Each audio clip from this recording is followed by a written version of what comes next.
Tu es chanceuse d'avoir autant de mémoire, dit-il. Moi, j'ai presque tout oublié ce que j'ai lu et j'ai beaucoup de mal à me souvenir du passé. Quand je cherche à me rappeler comment les choses passaient autrefois, j'ai l'impression, la seule impression d'ensemble qui me reste, c'est que j'ai rapetissé, que la vie a rapetissé autour de moi, que j'ai rapetissé avec elle. C'est difficile à expliquer.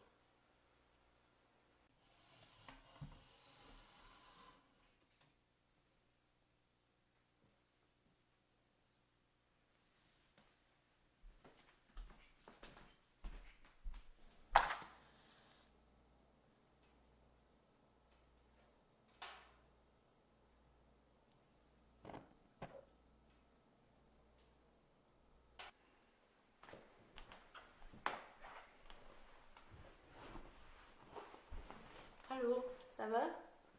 Ok, je voulais te parler aujourd'hui d'un nouveau livre que j'ai connu il y a pas longtemps. Donc, c'est Les Grandes Marées, écrit par Jacques Poulain en 1986.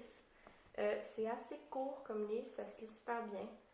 C'est environ 213 pages. Donc, en gros, l'histoire, c'est le personnage principal, son nom c'est Teddy Bear. En fait, c'est son surnom. On connaît pas vraiment son vrai nom. C'est un traducteur de BD qui travaille pour Le Soleil, le journal Le Soleil. Et un jour, son patron vient le voir, puis il lui demande qu'est-ce que je pourrais te faire pour te rendre heureux. Et Teddy, en blague, il lui demande vous auriez pas par hasard une île déserte?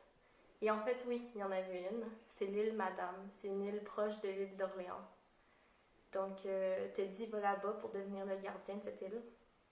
Et il est vraiment seul, bien. Lui, en fait, Teddy est super perfectionniste, très marginal. Il aime ça, faire ses choses à son rythme. Il prend super son temps. Et c'est ça, son patron vient le voir en hélicoptère une fois de temps en temps. Et un jour, pendant une des grandes marées de septembre, il vient, mais avec la compagnie d'une femme qui est assez spéciale, pas traditionnelle, aussi marginale, qui s'appelle Marie. Donc ça, c'est le deuxième personnage principal. Il se lie d'amitié avec Teddy. Et à chaque marée, grande marée qui suivent, le patron amène une nouvelle personne avec lui. Il y a toujours des personnes très loufoques qui sont supposément là pour aider Teddy à s'épanouir. Mais en fait, Teddy voit seulement son monde se faire envahir par d'autres personnes. Donc c'est tout ça, en fait le livre représente justement ça, c'est une allégorie de la vie en société.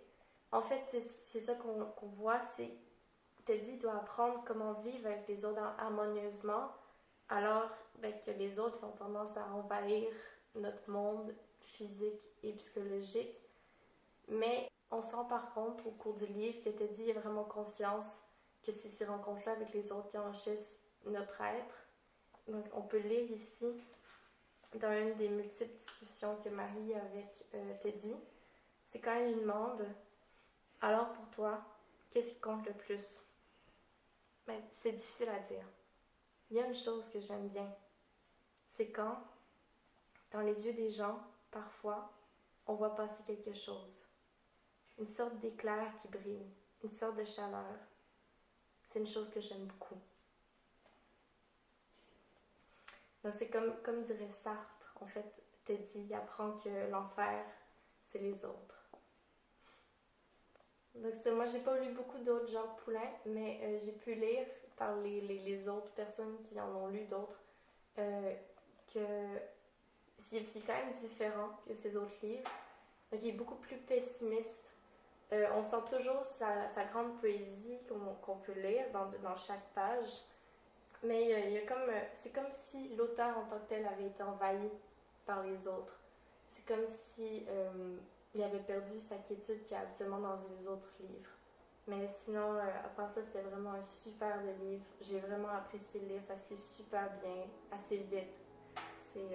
C'est vraiment à lire. C'est assez spécial, mais je pense que tout le monde peut l'apprécier.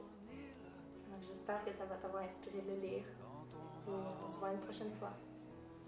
Bye. Je l'ai quitté tranquille, sans chanter ni pleurer. Un beau matin, vous verrez les voiles de mon